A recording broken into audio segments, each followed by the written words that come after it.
Okay, Act 2, Scene 2. Here it looks like Lady Macbeth has been drinking, which is interesting because she was going to get the guards drunk, but she apparently is consuming it herself, and that's pretty interesting. So if you're looking for intoxicating agents in the play, here you go. And apparently it has a different effect on them. It quenched them, but it gave her fire. Interesting. Let's see here. So the guards are all asleep, and they're not doing their job, and they are so asleep that they look a little bit like they're dead. Interesting. If you come down here, she starts hearing noise, and she's a little bit worried that Macbeth could not miss the daggers. Apparently, she was in the room with Duncan, and she put the daggers there. And when she looked at the sleeping Duncan, she thinks he looked like her father. And if he hadn't looked like her father, she says that she would have done it. So I wonder if her intention was to kill Duncan, or if her intention was to leave the daggers.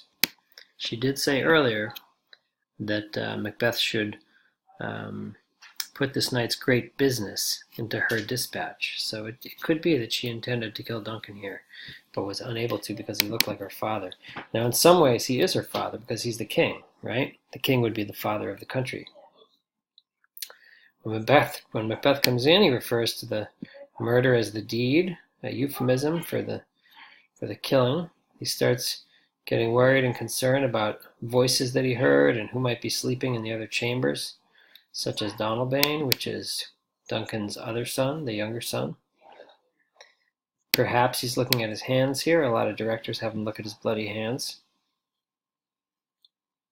Again, he worries about other people who might have heard him. And his greatest concern is that when they said God bless us before they went back to sleep, he could not pronounce Amen. And that would suggest that he has committed some kind of religious violation.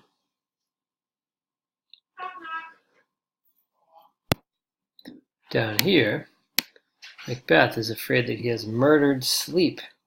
Sleep that is innocent, sleep that knits us up when we're all raveled and unraveled, sleep that is like a balm to minds that are hurt. A balm is like a soothing thing. Sleep that is the second course in great nature. It's the chief nourisher in life's feast. Sleep is awesome. It does so much for us. It's interesting to me that the Elizabethans understood that, and Macbeth understands the consequences of what he's done because he's not going to be able to sleep anymore. Which is kind of interesting because earlier, Banquo said he couldn't sleep. He was having nightmares.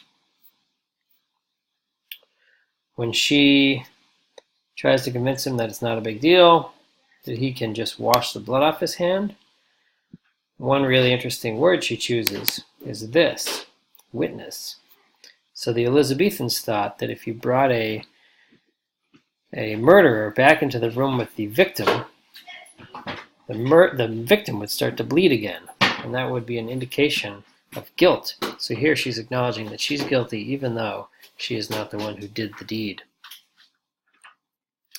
And down here she goes to put the daggers back, and again, along with the filthy witness, she acknowledges that the corpse might start bleeding when she walks in. But the last time I checked, blood was red, and when you gild something, you cover it in gold. So this too is another acknowledgement that she's done something wrong, because it's Duncan's blood, and if Duncan's blood is golden, that would suggest something special about him. The last thing I'm going to focus on here is Macbeth's concern that his hands are going to pluck out his own eyes. I would say this is allusion to the Greek drama written by Sophocles called Oedipus, in which the title character unknowingly kills his father and sleeps with his mother and has children with her. And when he realizes what he's done, he does not want to look upon it. He does not want to look upon his children because it freaks him out, and so he literally plucks out his eyes. So I would say that's Shakespearean allusion to Greek drama. Pretty cool. All right, fine, one more thing. Multitudinous seas incarnadine. To incarnadine something is to make it red. So Shakespeare sometimes will follow up a big fancy Latin word with a simplified version of it so we really understand what it means. That's about all I have.